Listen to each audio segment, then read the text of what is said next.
இன்னைக்கு பார்த்தீங்கன்னா, மல்லித்தூள், ரசப்பொடி, அதுக்கப்புறம் கரம் மசாலா நான் வீட்லயே எப்படி ரெடி பண்ணி வச்சுக்கிறேன் அப்படின்னு தான் உங்களோட ஷேர் பண்றேன்.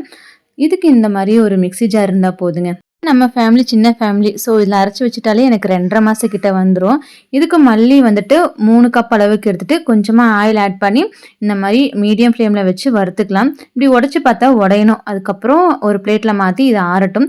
அடுத்து ரசத்துக்கு பார்த்தீங்கன்னா, 3/4 பங்கு அளவுக்கு சீரகம், சீரகம் எடுத்ததுல 1/4 பங்கு அளவுக்கு குருமிளகு, கொஞ்சமா வந்து வரமல்லி அவ்வளோதாங்க ஆட் பண்ணுவேன். இதையும் கொஞ்சமா ஆயில்ல ரோஸ்ட் பண்ணிட்டு ஆற வச்சிடலாம். அடுத்து கடைசியா பார்த்தீங்கன்னா, கரம் மசாலா. இது நான் பிரியாணிக்கும் ஆட் பண்ணிக்குவேன்.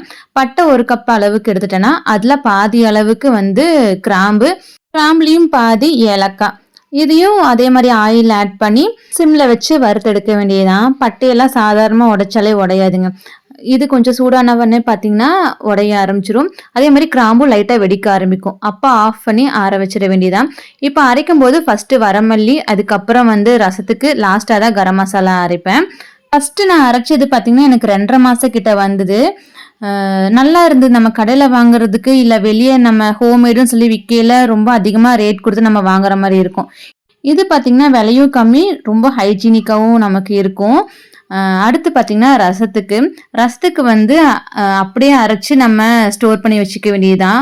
வரமல்லிக்கும், கரம் மசாலாவுக்கும் அரைக்கும்போது மட்டும் நம்ம சலிக்கிற மாரி இருக்கும். சலிச்சுட்டு மீதி இருக்கிற பார்ட்ஸ மறுபடியும் போட்டு அரைச்சு சலிச்சு ஸ்டோர் பண்ண வேண்டியதுதான்.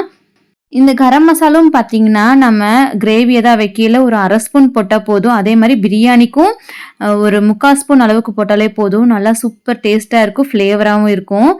இத அரைக்கிறதுக்கு பார்த்தீங்கன்னா, எனக்கு 1 1/2 மணி நேரம் கிட்ட அவ்வளோதான் ஸ்பெண்ட் பண்ணேன். 1 1/2 மணி நேரம் நம்ம ஸ்பெண்ட் பண்ணி அரைச்சா, ஒரு 2 1/2 மாசத்துக்கு நமக்கு கவலை இருக்காது. இது புடிச்சா நீங்களும் ட்ரை பண்ணி பாருங்க. தேங்க்ஸ் ஃபார் வாட்சிங்.